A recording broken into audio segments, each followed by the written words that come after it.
Hello, everyone. Thank you for tuning in to the Boerne Brew. We're recording here in the Boerne Radio Studios in the Richter Building, and you can listen to the Boerne Brew on 103.9 FM and 1500 AM, and you can also listen to the Boerne Brew on the Boerne Star and Boerne Radio websites. I'm the host of today's show. My name is Kerry Barboza, and I am the sports editor of the Boerne Star. And joining us today is Joel Murphy and Landon Murphy. And Joel is the head coach of the Geneva School of Boerne boys soccer team, which is coming off a historic season, while Landon is his son and was his assistant this year. And Greyhound fans, Landon Murphy is probably a name that sounds familiar to you. And Landon was part of the 2021-22 state title teams and joined his dad as a coach this year. So, gentlemen, thank you for being a part of the show. Yeah, thanks for having us. Yeah, thanks. So, Joel, first year as the boys' head coach, and you take them to state tournament for the first time in their history, also first time to make it to the regional round. I know the girls have been, and a shout-out to the girls. They made it this year, came back with silver medals. But first time for the boys, and we talked about it, and you said basically that you told me that you had asked them to embrace a new system, basically learn a new way to play soccer. How did that manifest itself? What does that mean exactly? Well, I think it kind of goes to how you see soccer as an American soccer fan, and growing up, having played the game myself, coaching him, being a part of soccer at all different levels. American soccer is just different. We play a lot of hit and run, get big guys in the back that can hit the ball really far, fast guys up top that just chase it down. And to a certain extent, you're hoping for the best. You're hoping for somebody up top that can finish. You're hoping from a mistake from their defense or their goalkeeper. And that is a kind of classic, wrong, in my opinion, American form of soccer. And so just having played in college myself under a different system, more possession, play out of the back, use your goalkeeper, strategically try to get the ball forward through the midfield, out wide to the wings and back in front of the goal for somebody to finish. Embracing that and getting the guys to recognize that that's a legitimate style of play that is less based on luck and a lot more based in skill, talent, technique, paying attention to what you're doing, and strategy. It's ultimately like a chess game, just chasing a ball around a field.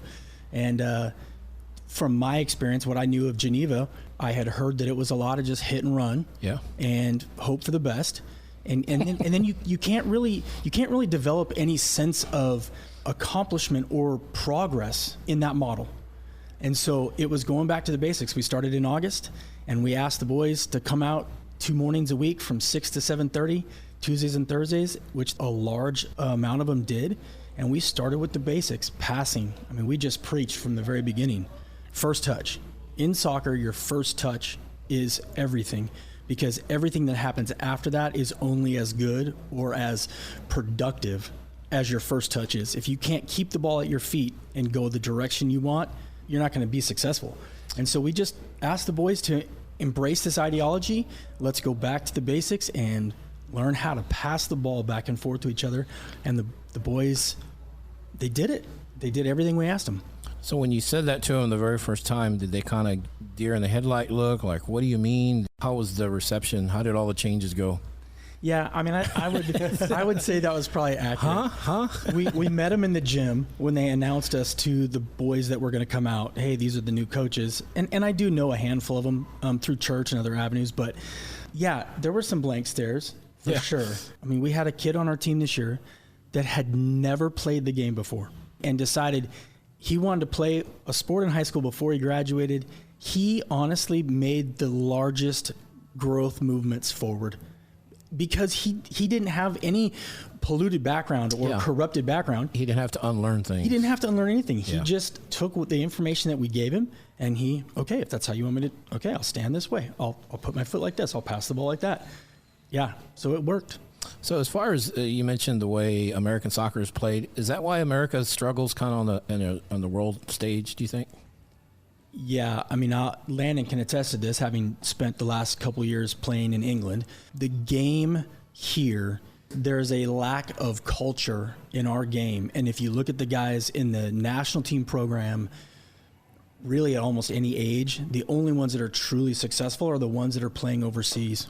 And the hardest part for an American player is, as I understand it, as we kind of walked through it over the past 3 years with Landon. For an American kid to go play anywhere that soccer is the first sport and their like cultural heritage, right. You have to have dual citizenship, or you have to have some avenue where they will pick up your work visa and bring you into the country. And so for a lot of kids, I mean, you look at some of our most famous players, Christian Pulisic, Weston McKennie, you look at these guys, they have dual citizenship. They had a parent that is from one of those countries, and it allowed them to apply for a visa and without the extravagant costs and get into the country and go play in a system that doesn't look anything like what we do in America. Well, I nominate you to coach the national team. So, thanks. But let me bring in Landon. Like I said, Landon was part of the 2021-22 state championship Boerne High soccer teams, state tournament MVP in 21, I believe. And then in 22, your senior year, you won. And I believe your goalie was MVP. But so the state championship experience, how do you feel that helped the team? The Geneva team? Yeah. Yeah, no, I think it allowed me to touch on a lot of good just experience that the boys obviously didn't have. And, I think it inspired them to see that it's possible and to see that it takes a group of guys to do it first to then build a culture like he was talking about for then the younger guys to be able to achieve after. And to give the boys all the credit. I mean, we came in August, like he said, and had that first meeting in the gym, and they reached out right away and said, we want to train now. And we're like, what do you mean? Season doesn't start till November. And they were like, we want to train right now. And so we started morning practice. And yeah, my state experience, especially when we got into playoffs, was huge. Just, boys, this team that we're playing right now, their season's going to end tonight. We keep going. Yeah. Like, you just got to have that mentality of, we're better than them. We know it, but we can't overlook this game. We're going to go out and play this game, but also they're going to get chippy. They're going to get mouthy. You can't let that affect you. You got to go out, put the ball in the back of the net, and our season keeps going. Their season's going to end tonight. Did you bring your rings to practice? Kind of show them state championship rings? No. The boys have never seen my rings. So. Oh, okay. Well, I wanted him to. I tried to get him to, but I don't know. There's a certain point where that becomes a little too much. Yeah. And did they know you were the MVP of the state tournament? I think the boys are pretty good on the internet. Yeah, nowadays. so they got out. They found out. They saw that. Yeah. Well, so I know you played in England, and we'll talk about that. But you didn't start there. You started playing in the States, right? Tell us your journey there. So I graduated high school, and I went straight to Hardin-Simmons. Played for Hardin-Simmons up in Abilene, Texas, for my freshman year. Had a okay season. Yeah, then turned around right after that. Came home after my first semester and went straight out to England. Wow. So, yeah. And what school were you in? It was UK something. Yeah, so I was living in Chester, England, going to the University of Chester. And so like he was talking about the visas, that's how I legally was able to live in the country. So I got my student visa, was studying business management. I'm actually still in school right now. I graduate in May. Okay. I'm doing it online through them. So I got my student visa, and then I was playing for a program called UDA. And their purpose was to give Americans a chance to play in a European system through that student visa route. And so they do all the recruitment here in the States. And they do a little bit of South America too. We had a couple guys from Brazil and Argentina. Yeah, so then they recruit you, help you get your student visa, and then we play in the U21 Premier League, and we played in the North Cheshire League as well. So how many years did you play in England? I played 2 full years in England. Okay. Is it like a college basically, or is that how it works? Mm-hmm. Yeah, so their school system is a little bit different. So they do high school, and then they do a year of what they call college, and it's like a prep year for then what they call university. And their university is only 3 years, which is what our typical 4-year university or college would be over here. Right. So I got over there and started kind of over again as a freshman, as a first year. And then this is technically my 3rd year, so my senior year. And so, yeah, it's only a 3-year program for school over there. And so you're going to graduate, you said, in the spring. So, Joe, how did you get him to come back? Did you fall in love with England? I loved England. I loved the soccer experience over there, the football as they call it. And I ended up breaking my leg 3 times in 2 years over there. Oh. So the last time I broke my leg in the last game of the season. I was already hurt. I wasn't supposed to play, but I went to watch the boys play their last game, and I have a pretty long throw, and the coach, we were tied 1-1. We needed some extra points right at the end of the season. He said, Landon, go put a kid on. So I ran in the changing room, put a kit on, took a long throw. Our guy missed the volley. It hit the post. They cleared it. I made one recovery run, broke my leg in a challenge. Oh, wow. And then moved all my stuff back a week later on a broken leg with crutches. And so that's why I'm back, unfortunately. Okay. So you'd still be playing? Oh, yeah, I'd still be playing. I mean, we still do play Tuesday night here in Boerne. We go out with a bunch of old English guys and knock a ball around, so it's pretty good. So what was the reception for you when you found out you were an American? Was it just pretty normal reception there? I mean, yeah, other than I got some pretty weird questions right off the bat. You know, they Like, asked do you own a about, ranch? Yeah, they Stuff own a like that. ranch. Oh, you own nice. guns. Have you know, horses. from Texas. They asked if we have tumbleweeds down the dirt roads, but no. Other than the fact that, you know, they don't like losing to Americans. So, Right. yeah, you don't get any calls from refs over there. And Is that right? Yeah, oh yeah, for sure. I'm surprised you don't have some sort of British accent. No. I tried my hardest not to get one. Because people that live there, they tend to kind of pick up the dialect. But anyway, that is Joel Murphy and Landon Murphy joining us here on the Boerne Brew. I'm the host of today's show. My name is Kerry Barboza. So the Murphys coached Geneva School of Boerne to the boys' state tournament, first time ever in school history. Joel was the head coach. Landon was his assistant. At what point, you know, all these changes, you said, hey, we're going to change how you do things. At what point did you see what you were wanting to see on the field? Was that right away, or was it maybe a district or non-district? At what point did you see that? Yeah, it was tough. We started on October 23rd, so it was a little earlier than the public schools, and then we had an extremely long winter break, December, Right. Christmas, and I'm not kidding you, we came back in January, and everyone was out of shape. Like, we lost all of our fitness. Wow. We had played in a couple of tournaments, and we honestly, we never really lost bad. Lost to Gonzales High School 2-1. They were very close because I could see that they were starting to get it. But you're waiting for some players from football and cross country, and so you don't have a complete squad yet. You have to share at a smaller school. You have to share athletes. Absolutely. And so we started district, and in that first district game, we went down to Corpus Christi, played Incarnate Word down there, and we came away with a 2-0 win on a brutal grass field that was short and narrow, not real conducive to a possession type game because the ground's uneven, fields, you don't have a lot of space. But the boys, you could see it was starting to make sense. And we came away with a 2-0 win. Then we went down, that was on Tuesday. We went down on Thursday that same week to John Paul II in Corpus for our second away game. We came away from that with a 9 or 10-0 victory. And in that game, it was on turf. It was a big field, nice stadium, the whole deal. And we saw it. Boys knocking the ball around, goalkeeper picking the ball up, playing it out to a back, working it through the midfield, getting it out wide, crosses coming in. I mean, we stood there and we're like, this is exactly what we've been asking from them. It needs some polishing for sure, but the foundation was there. And as district progressed and we finished district without a loss and without conceding a goal, Right.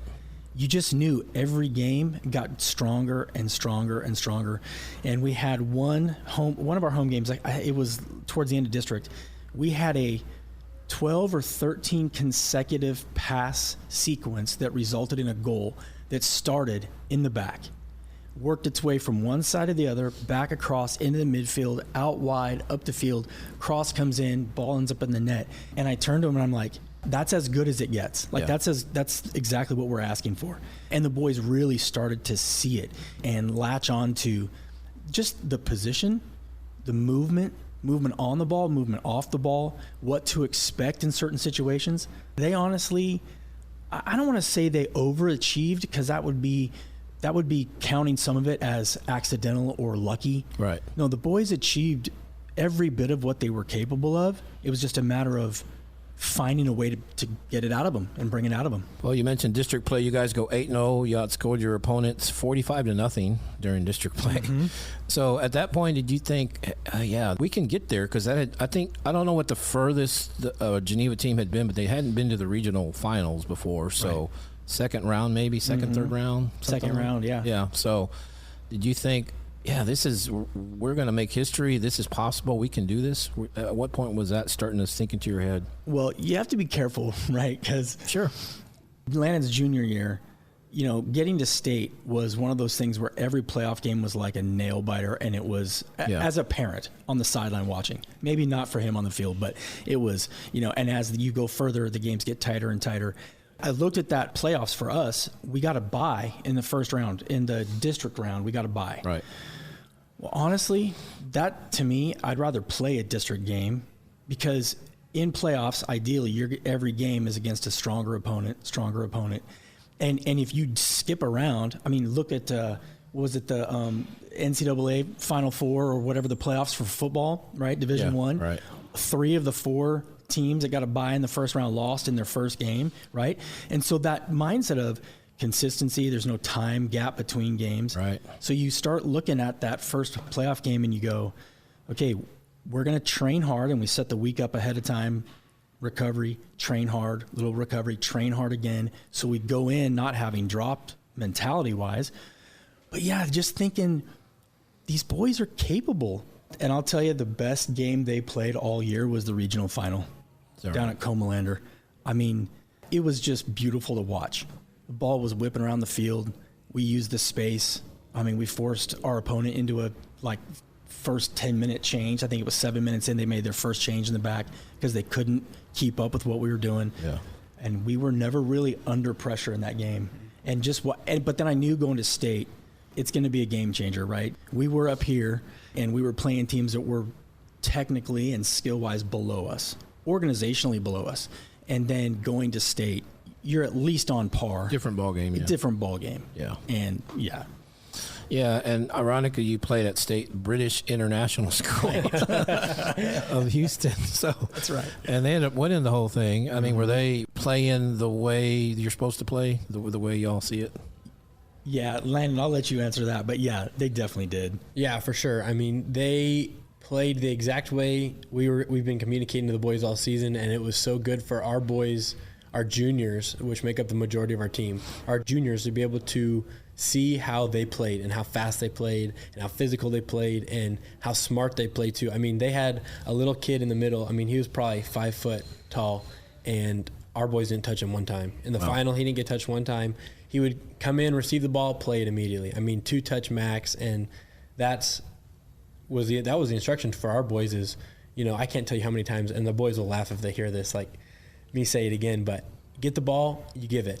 You get on the ball and you release it as fast as possible, because you're getting on the ball already knowing where you're going to play. And, that's the British style. And the fact, we were laughing when we saw we were matched up with British, oh my gosh, of course, this is destiny, Yeah. But no, it was so good for our boys to see that and to experience that, because that's then the bar. You know what I mean? The bar's set now. That team's number one. For us going into next season, that's the standard we got to beat, and the boys are totally capable of doing it. Did they have any British kids on the team, or they did? Yeah, I think most of the team was British or international, and their coaching staff was all British too. Yeah. And when Landon says they were good, they were so good. Yeah. The soccer is about letting the ball do the work, and the more you run, the less efficient you are with the ball. And those boys, I swear, it was like pass, move, and there was segments of time where we didn't touch the ball.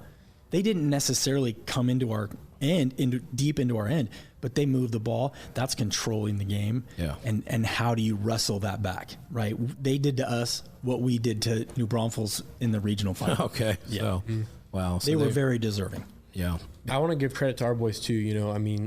We had rough conditions. The Round Rock Multipurpose Sports Complex is under construction, so we were on one of the flattest fields we were going to play in all season. It was super windy. So, we got a gamble at the beginning. We went against the wind, and that played a huge factor too. It just pins us in our own end. And, it's easy when you're not getting a lot of possession, especially when you're coming off of a season where, you just dominate possession and you force teams to give up. Our boys didn't give up, and we ended up, we lost 3-1. We got one back right at the end, and our captain, I looked at him immediately if anybody was going to get it, it's our captain. That's what I mean. And he went forward on a corner, and he's done all season, the ball fell to him, and he just buried it in the back of the net. So it was a good, too, that we didn't walk away with it being shut out. Right. And that shows credit to the boys that you fight all the way to the end, and you get one back, because in a different game, that one leads to two leads to three, and you build on that. So That is Landon Murphy. He is joined by his dad, Joel, the head coach of the Geneva School of Boerne boys soccer team. So, Joel, as the head coach, did other coaches in the district ask, what are you doing? Or was anybody kind of wondering what was going on there? No, not that route. What they did was groan when I told them we were only losing 4 seniors, and we had a big junior class and big freshman class. They're like, oh, great. You know, you and I, we had texted after the state tournament, and I asked you for a quote about, the experience you had there at state. And you mentioned Landon and what he meant to the team as far as his experience winning state and his love for the game and how it really affected the guys. And Landon talked about that. But what did you see as the coach and his dad about how his impact on the players that are closer to his age? Yeah, it comes down to leadership, right? Every team that is successful, think about, well, we live in San Antonio, right? Think about old Spurs teams and the leaders that they had on their team. Every great team has leaders, and oftentimes those leaders don't recognize that they're the linchpin, that they have the leadership qualities. That's something that Landon has, honestly, as a dad, never lacked. And what he brought to this Geneva team was the ability for them to see how certain things that we were asking them to do that were beyond my skill level, that we're asking them to execute. He was able to show them and they could see it. And then he was also able to focus in on our captains and the guys on the team that are the leaders and really communicate to them what leadership looks like on the team. Communication. It's not just wearing an armband that says captain and going out and winning the coin toss before kickoff. It's about, are you there early? Are you dressed out before everybody else? Are you making sure the guys are wearing their kits for training? Because we demanded that they wear a certain kit during training. It's all about building that culture, and he was really able to bring that elevated amount of leadership that I think was super valuable for the guys, especially given his age and proximity to them. Now, how much coaching had you done before? I know you probably coached Landon growing up in that, but as far as at high school level, had you done much coaching before? I've never coached high school age. It's something I've always wanted to do. Yeah. I've coached him since he was 5. Right. Could kick a soccer ball and walk at the same time. All 3 of my kids, him, his brother, and sister, I coached with the Boerne Soccer Club for a season. Okay. A younger age. And after college, I assisted at the Master's College in Southern California where I played. I assisted there for a couple of years, just getting that exposure. But coaching is less about executing X's and O's. Coaching is about the kind of leader, and you look at the history of some of the greatest, Coach K at Duke. Just think about some of the greatest college coaches you've ever known. And the thing that I think is so important for young men in America now is to recognize, first and foremost, what it takes to be a man in today's culture, how to demonstrate strength through courage and through determination and through commitment. None of it is spoken. It's all action. And so for me, coaching a high school group of boys, especially at Geneva, I went to a small private Christian school in Southern California. I understand the pressures of what it means to be in a small school and have everyone kind of always, you're like a fish in a barrel or a bowl. Everyone's kind of looking in on you. Right. And I understand that complexity. But then I wanted to just be able to pass on to them, man, this is first and foremost, it's a Christian school. This is what it means to be a Christian young man. The world looks at you, and whether you want them to or not, they're going to look at you and demand to see something different than they would anywhere else. Right. Landon put that on display at Boerne High School as a high school student and an athlete. Come to a Christian school. What does that look like? How is it different? That was really my mission. So I knew having Landon as my assistant would bring along that expert level of tactical and technical, ability to the guys. But yeah, I've never coached high school before, and hopefully our contracts are extended. We'll have to get with Coach Naismith over there. Yeah, I know Trent. I'm pretty sure he's pretty happy with you. So that was probably a good meeting. Landon, I know you helped your dad coach, but do you see yourself being a head coach one day or anything like that? Maybe, we'll see. I've always said I've never wanted to coach. And, is that right? Really? Yeah, I've never had really any interest. And I actually heard about the job first at Geneva. And when some people from church saw I was coming back, they were like, you need to apply. And I said, I don't want the responsibility of head coach. I'll make my dad head coach. And so then I passed him off, and they talked him into doing it. So I think one day be a head coach. It was a lot of fun. I enjoy coaching with him too. It's fun having that dynamic. And I mean, we've talked thousands of hours of soccer and watched so much soccer. I mean, but I just want to touch on real quick right before we end, like something he said. And success is built on culture, and culture is founded through leadership. Right. That doesn't mean that we're these like expert leaders, but our job is to equip the older boys on the team to set the standard for the program. And so to have a successful program, it comes from a culture, but you can't have that culture the right way without stemming from the top. I've had great coaches and I've had pretty poor coaches that weren't even bad technical coaches. They were just poor leaders, and nobody respects them. Nobody wants to play for them. And so that was our main conversation going into it. We just want to be guys that these boys want to play for, and they got to buy into the system, because at the end of the day, we can only give them so much information. We can't go out there and play. I mean, as much as we would love to strap up our boots and go out and play with these boys, they got to go do it. So, yeah. Well, Joel, you mentioned real quick, just you don't lose a lot, so I know the goals are probably pretty high for next year. Yeah, I would say. I mean, we got a great returning group of guys. Yeah, you lose a couple of key leaders in your senior class. I think that's what makes high school exciting, is that you're constantly changing. Right. And it gives an opportunity for these freshmen to now be sophomores, to understand leadership differently. How are they going to help develop that culture Landon was talking about and be leaders on the field? And this new freshman class that's coming in, these juniors that did great, had this great season, they're now seniors. Now it's up to them to guide the rest of this team going forward. I have high expectations for next year. I think we get better next year than we were this year, for sure. Well, it'd be interesting to see where you guys end up. So, yeah. Gentlemen, thank you. Joel Murphy and Landon Murphy, thank you for coming out on the show. Yeah, thanks for having us. All right, the Murphys joining us here on the Boerne Brew. Thank you for listening, and we'll talk to you next time on the Boerne Brew.